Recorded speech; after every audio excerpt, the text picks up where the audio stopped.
Fox News. The crowd was really fired up for JD. You hear what they were chanting? 48. And here's what's interesting about JD. So right before walking out, he asked our staff, he was like, Charlie asked the dissenters, the leftists that disagreed, to come to the front of the line. Do I really have them talking that fast? I guess maybe I do. That might be a little too fast.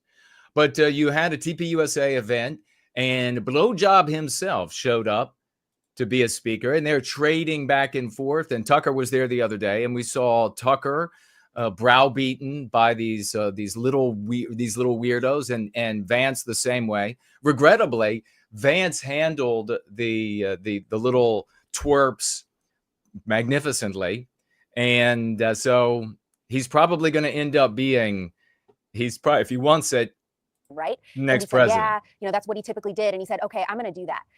First of all, a sitting vice president doing unfiltered Q&A like that with college students has never happened in the history of the United States. But on top of that, saying, I want the leftists to bring their best, most powerful arguments against me, and I want them to go first. That's never happened. Yeah, so he got some fastballs about Israel, about raising his children as Christian while his wife is Hindu, and handled everything perfectly. What kind of experience do you think that gives him if he does want this nomination?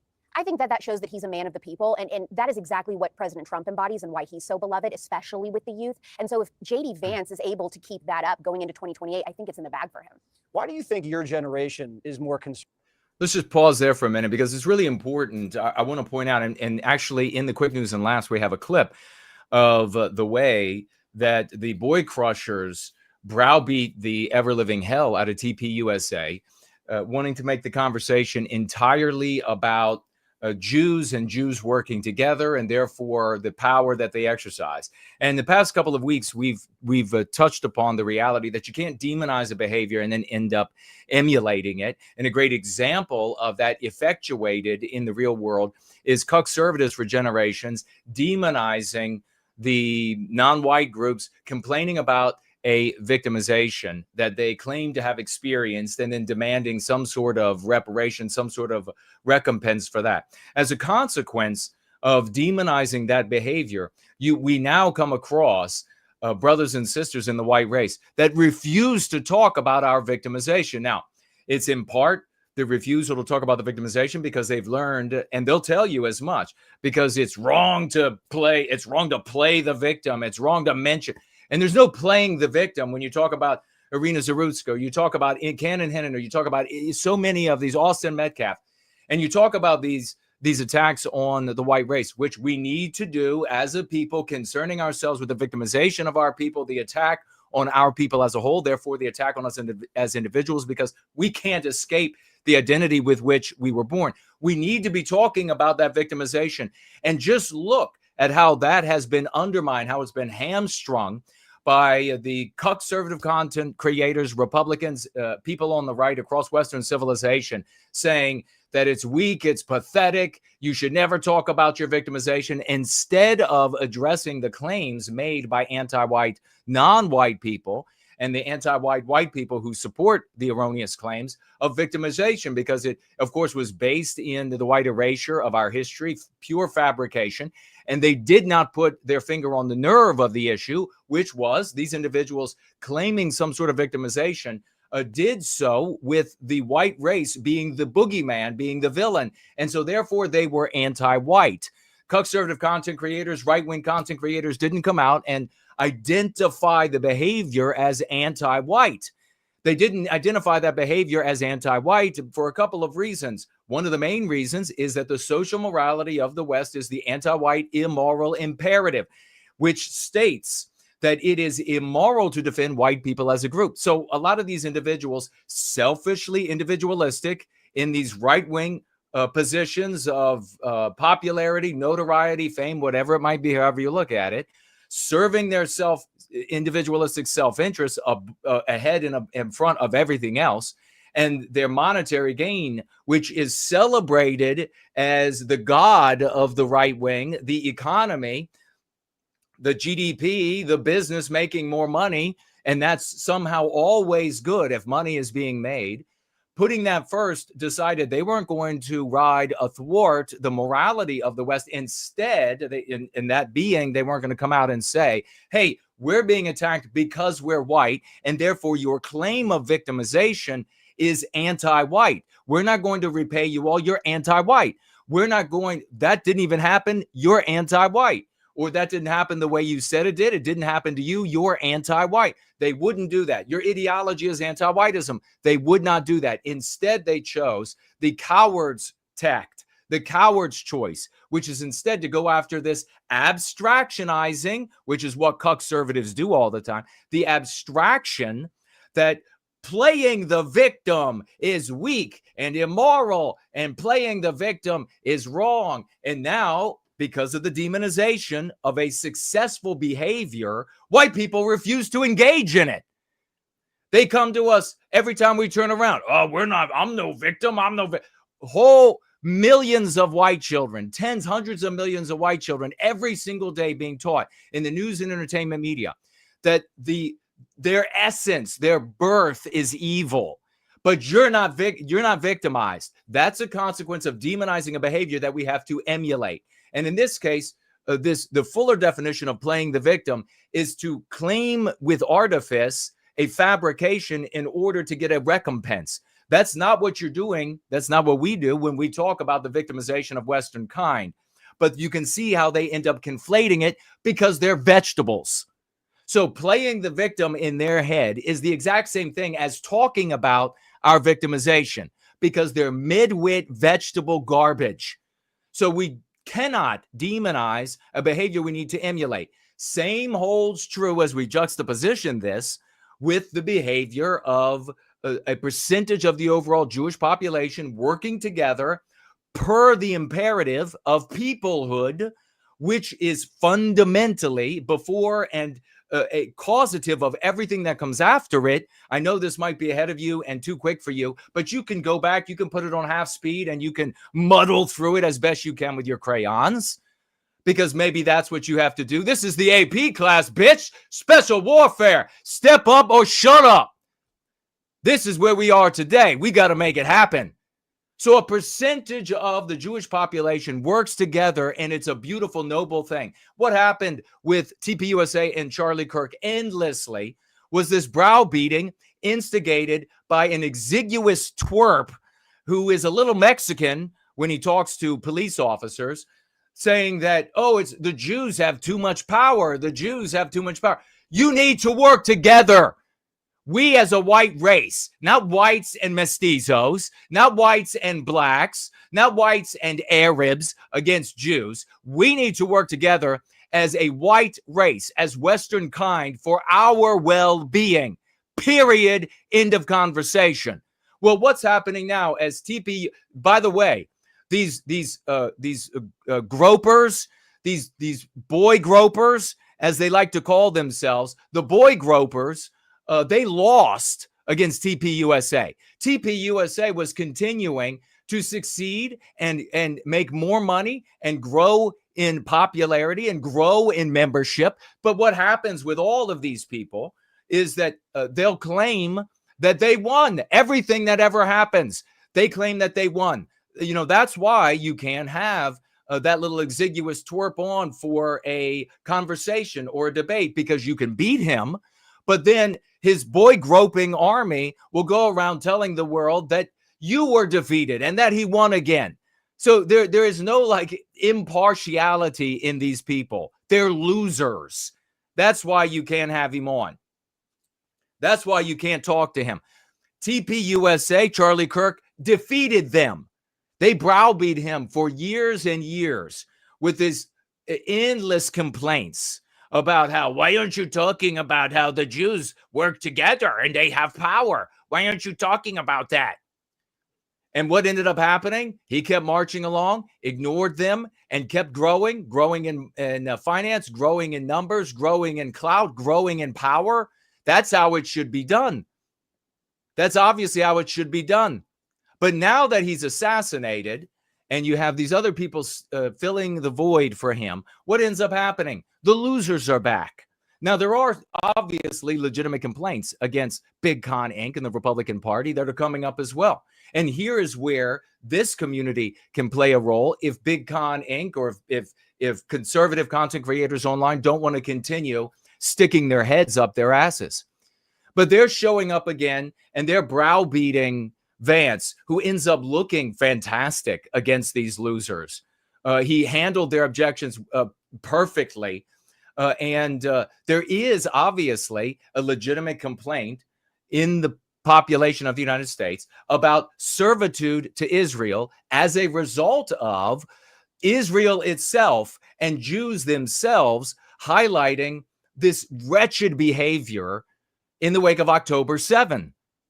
And so because of their doing, you have this attention from people in the United States that, by the way, there's always been attention on AIPAC. There has always been. It was primetime television. It was respected Congress people, not like today, but respected and beloved Congress people like James Traficant, who had wide support across the political spectrum, across the United States, appearing on primetime television. So this has been a conversation for a very, very long time that was held and articulated by people with far more erudition, far more credibility, far more popularity than so many of the cranks today. It's a legitimate conversation to have, and we should not be subservient. The United States should not be subservient to Israel, its needs, its whims.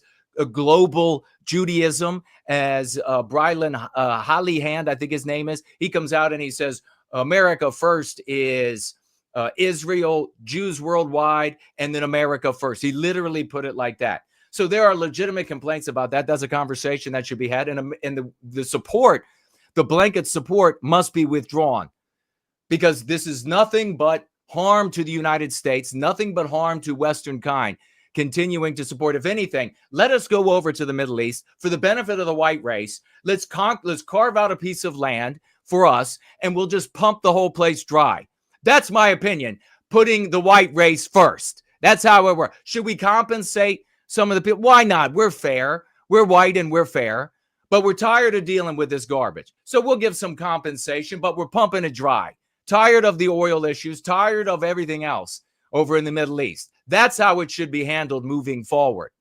There is also, though, and this is where the conservative content creators, so many of them, including Tucker Carlson, should really pay heed, because the white race is getting fed up and they're getting empowered. So the white race has gotten fed up many times, and it has resulted in nothing. You need look only to our cities. You need only look to Rhodesia, you need only look to South Africa, and we see the white race getting fed up over and over and over. But this time, this community here, and more popular people, more and more influential people over the years coming to the use, ordinary white Americans, ordinary white Irishmen, Brits, Frenchmen, Germans, Swedes, on and on, ordinary white people are coming to say, wow, it's totally moral to take these concepts and to use them. People, it's showing up in so much abundance, exactly as we have articulated here. We show all the receipts for our actions, what and who we swash on, who we empower. We look at the consequences of that. We celebrate all of that. You can't have a better benchmark. So the white race, Tucker Carlson, and so Benny Johnson, and so many other conservative content creators out there, they're fed up and they're being empowered with concepts like anti-white, anti-whiteism, Western kind, white erasure, white well-being, on and on, because we're doing that. And that's putting them in a different state of mind. Now, they're going to show up at your conservative events. They are populating your conservative audience, your right-wing audience. They are popular. They're showing up in the streets of Australia, and they're using these concepts because we are literally there sharing these concepts and empowering people. So here's your choice. Big Con Inc., conservative influencers, Republican Party, people on the right, the legitimate, if you will, right wing within the anti-white narrative across Western civilization. Here are your options. I really want you to hear me closely. You can empower cranks like this little exiguous bubble boy and his boy groping froglets, boy crushers to harass you, to malign you, to disparage you to the degree that you feel like you have to have this guy on, or you're going to continue to get slandered and your business is going to suffer and popularity will suffer as a consequence. Or you can deprive Fuentes of his pro-white positioning by talking with me. I can pull him down in 2 seconds on everything white positive. I've done it 100 times. I've done it 1,000 times. You could talk with me and you could take the teeth out of it, because if you take the pro-white element away from Bubble Boy, all that's left is complaining about Jews. And then you can properly categorize him and his ilk for what they actually are. Just a bunch of basement dwelling, a non-girlfriend getting, they don't even want the girlfriends, Jew haters. You can properly categorize them as a bunch of losers who are just going to complain because, as selfish individualists, they can't compete with the collective action of a percentage of Jews in the West. You know what can compete with the collective action of a percentage of the overall Jewish population in the West? Collective action by Western kind. That's what can compete. You can complain endlessly. You can end up disparaging the behavior of working together for individual well-being by way of group well-being. You can, as Fuentes just fervently agreed with Tucker about, that there should be no tribalism, not for the white race, not for any race in the West, specifically talking about America. But this is really the personification of the West, as it is the melting pot of Western kind from all of the countries, all of the white countries of the world coming together in the United States. You can go ahead and say, well, there shouldn't be any sort of collective identity, and then just complain that Jewish people act with a percentage of which of the total population act with a collective identity. You can end up with that. You can end up having to entertain that. You can end up with those conversations and those cranks, or you can talk with me and we can defang that element of his argumentation that he doesn't even actually stand for.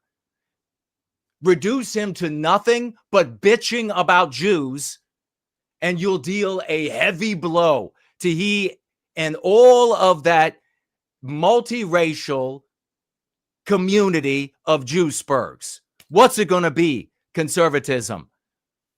You're going to drink some of that poison, or are you going to accept the reality that white identity is here? White identity is coming. The right wing of all politics, of all conservative action of the various stripes, is going to be influenced and is influenced by a white positive identity. As all of the research shows, half of the white population will identify positively as white as long as there isn't complaint or this implication that non-white people have to be harmed or divested or disempowered or disenfranchised as a consequence of that white identity. It's happening, and we are empowering those people to make that happen. So you can accept the reality that within the right wing throughout Western civilization, you're going to have white people that are going to be talking about us, that are going to be saying, what about us? So what would you rather have, right wing, with inside the anti-white narrative? What would you rather have? An audience that has a bunch of people who are white and who are saying, well, what about the white race? What about us? Not to the harm of anybody else, but what about us? What about our norms? What about our dreams? What about our desires? And have them discussing that in a white positive way? Or are you going to continue to attempt to ignore the tidal wave that is coming your way? That it's already seeping up all around you, and you're seeing the lexicon and the argumentation that we're spreading seep up and occur all around you. Continue to obstinately ignore this, and then have that energy linked with Jewsburging, and have to drink the poison of Jewsburging and have that in your midst. What's it going to be? Because you're going to have one or the other. You're going to have one or the other. It's going to be white identity that is positive and to the harm of no one, or you're going to have a pretextual concern with the white race that is focused on Jew spurging. It's your choice.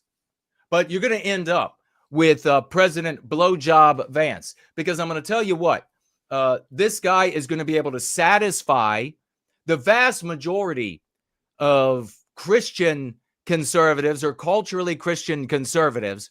They're not going to be concerned with his racial choices in his life. They're not going to be concerned with whether or not he's been anti-white in his past. They're going to be happy that he says he loves baby Jesus, just as we saw in the past in the West, just as we've seen everywhere across Western civilization, where Christianity was supposed to serve as this great bulwark. We have people alive today that can speak directly over the course of their lives to the mean pathogenic ideas that were delivered to us, especially here in the States, that the border should be opened to Central and South America because they are great Christians. In fact, they're more Christian than you are. Just let them in, and then you'll see how family oriented and how Christian they are.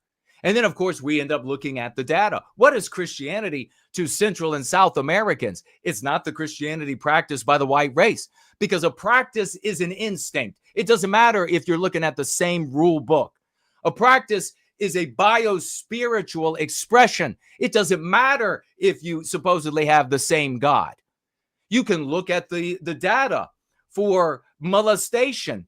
And especially when the molestation occurs within the immediate family circle. And you can look at the data in the United States, the white race versus where they're coming from, the new Christians.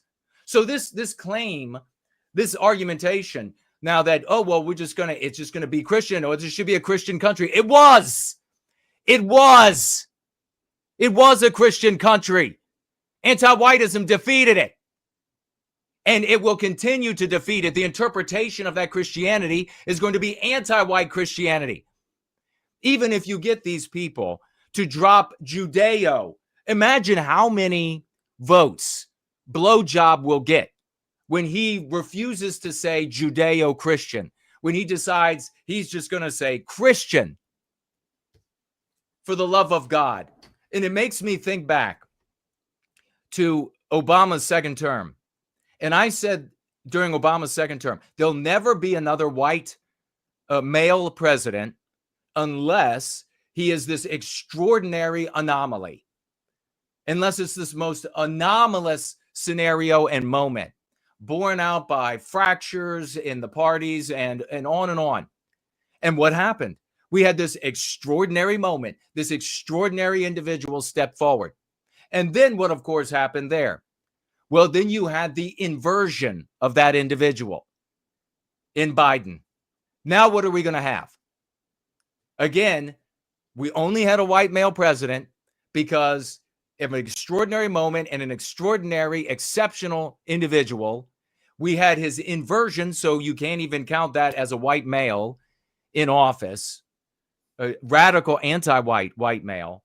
But now we're going to have a guy with his multiracial family and his Indian Hindu wife in the White House. Is that what America is supposed to look like? Well, white America is going to end up voting for him, because what's the alternative going to be? If I only watched a little bit of how he handled these objections, what final thing I'll say on this about Vance and the boy gropers. Final thing I'll say on this, and we'll keep moving, is what do we want those questions, the objections that are going to be raised to the Tucker Carlsons, to the Blowjob Vances when they fill in at TPUSA? We want them asking about the white race. What about us? Wouldn't that be something? We need to hear Blowjob Vance dog whistling to us, which, of course, it will have no teeth in it, no merit, no value yet. But that's where it starts. We need person after person stepping up with the supreme excellence and mental agility that No White Guilt Clips did with Jeffrey Deal stepping up there and saying, wouldn't that be something if this event had been a bunch of white guys and white women, young white women standing up that are objecting and saying, why don't you ever talk about Western kind? Well, Western kind, I haven't heard that before. Well, it just means white people. Why don't you ever talk about us? Why doesn't the Republican Party ever say that white people should not be victimized on the basis of their race? I mean, listen, can you say it today, Vance? Can you say today that you're going to defend white people? Sure, we get you're going to defend Jews, you're going to defend blacks, fine. But let's hear you say you're going to defend white people. Let's hear you say that you're going to look out for white children. Let's hear you say that you're going to be concerned with the norms of the white race. Let's hear you say that. Could you imagine? Could you imagine what that would do for white well-being? Could you imagine how that would embolden millions of white people in America, tens of millions and hundreds of millions around the world, instead of the endless, don't Jewish people have too much power, Mr. Vance, Vice President Vance? Don't they have too much power? Don't they, should we always be supporting Israel? And then, I mean, he handled that so much. He's like, they're another ally. We should work with them when it benefits America and not when it doesn't. Next conversation. He's not going to say, no politician is going to say, Tucker is not going to say, oh, well, yeah, Jewish people working together, percentage of their overall population. Well, that should be banned. That's not going to happen. Ever. You know what else is never going to happen? Jewish identity is never going to disappear because you bitch about them. Complaining about them is they have survived as a people in the body of the white race and in the bodies of other countries for millennia by way of peoplehood. Bitching about them is not going to change anything. Bitching about your circumstance at your job doesn't change anything. Bitching about your situation at school doesn't change anything. Bitching about how your team always loses doesn't change anything. And it's certainly, if you're not going to win an American football game by complaining about the other team being really good, then you are certainly not going to be able to compete or overcome the group action of a percentage of the Jewish population by complaining about it. Nor are you going to make it go away. You've got infinitely more chance of making the opposition American football team disappear by complaining about them. Infinitely more chance that they just are gone one day, or that suddenly there are rules in the NFL that say, oh, you guys are not going to be able to compete like this anymore because you're just too good. You've got infinitely more possibility of achieving that than you do of getting rid of the successes of Jewish identity, of Jewish peoplehood. It is a endless shock to me that the white race has become so pathetic that there are white people out there that think that that's somehow going to achieve something positive for the rest of us. What a joke. What an absolute joke. And this exiguous bubble boy, a cancer, AIDS. So let's work together, conservative movement. Let's work together, right wing of the political spectrum inside the anti-white narrative. Let's work together to teach the white population that, hey, it's perfectly normal, moral, venerable, wonderful to come together, for the white race to come together as a people and defend ourselves. It's going to happen whether you like it or not. Let's go ahead and teach them that there's a healthy avenue for the angst, for the anger, for etc., for the victimization. Let's go ahead, work together, and teach them, and at the same time, take the argument, the pretext of being concerned for white people out of the tool chest of the Jewsburgs out there. Because again, I reiterate, if you don't do that, then they're going to be able to use that energy from the white race to complain about Jews and to force you to entertain their notions. Conservative. Because I think we were given the short end of the stick with President Obama, and our lives did not get any better. They got exponentially worse, and we wanted a totally different situation. I would say Trump is the opposite of Barack Obama. Yeah. COVID had a lot to do with it too, didn't it? COVID had a lot to do with it, especially for me and my audience, right? We care about health and wellness. Our eyes were open during the pandemic because of these tyrannical vaccines that were required for us to participate at work or in a civilized. This is another king making by. See, this is what I'm talking about. This guy here and so many others, they'll be forced to take that poison pill, to have to entertain that. And when I say take the poison pill, I mean for the white race. The white race will be imbibing this poison pill. That'll be the end. It'll be the end of us. You go to the point of making more widely accessible the arguments of complaining about Jews, and that's it. You'll have the same kind of result for the entire race of the white race that you have for the individual who only complains about his situation rather than taking agency and doing something in the world. A loser here said, oh, this guy loves Jews. Nope. And he says he's going to leave. Don't just leave. Make sure you kill your speed. Make sure you do. Because you are aids to the white race. You're a fucking loser. I would fire you immediately. I would fire you immediately. I just articulated a path to the end of the victimization for Western kind, which excludes whining like a bitch. And you're like, no, we're going to whine like a bitch. And if you don't want to whine like a bitch, then you're just a Jew lover. You kill your speed. We're sick of you people. We're complaining about Jewish people working together for generation upon generation upon generation. Look where it's gotten us. I mean, you're such fucking idiots. You're such vegetabilized turds. How many generations of complaining? Sick and tired of it. Ladies and gentlemen, yes, obviously, Jewish people are not white. They are an identifiable people. They work together. Their working together is noble, is objectively noble. It is admirable. And we must emulate that behavior exhibited by every other group of man. We must emulate. We must take it one step higher. I don't get a problem with them working together at all. It is a tool.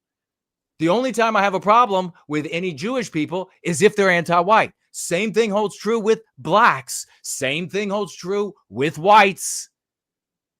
If you're going to be could you imagine? Wouldn't it be wonderful to have some well-spoken, nicely dressed, and I mean, not like this, so many of these modern Christian, these so-called anti-white Christians, and they get up on the stage and they're going to be talking about how we got a rocket for Jesus, and they have like the equivalent of a mini skirt, and they have leather on, and they have and I don't mean like some dressed up like you're from the Amish community. Can we not have? We're the white race. We're Western kind. Can we not have some dignity? Can we not find proper dress? Can we not comport ourselves as our ancestors have? This is disgusting. Stand up at the microphone and say to Blowjob Vance, Vice President Vance, thank you so much for being here today. I wonder, will you and will others in the administration, will the conservative move, will TPUSA, will you personally speak up again and speak out against the victimization of the white race? Fundamentally, we see it, all of these, the bottom, the crux of all of these arguments that are destroying Western civilization, an antipathy for the white people, for the white race, for the white child. Will you not speak out against this? Could you imagine? What would you rather have? If you actually care about the white race, if you actually care about our victimization, what would you rather have? Would you rather have Vance talking about, yes, it's completely wrong to victimize the white race and talk at length about that? Or would you rather have him be able to make an adroit parry of are we going to continue supporting Israel? Should AIPAC have to register with FARA? What would you rather have? It's absolutely sick of it.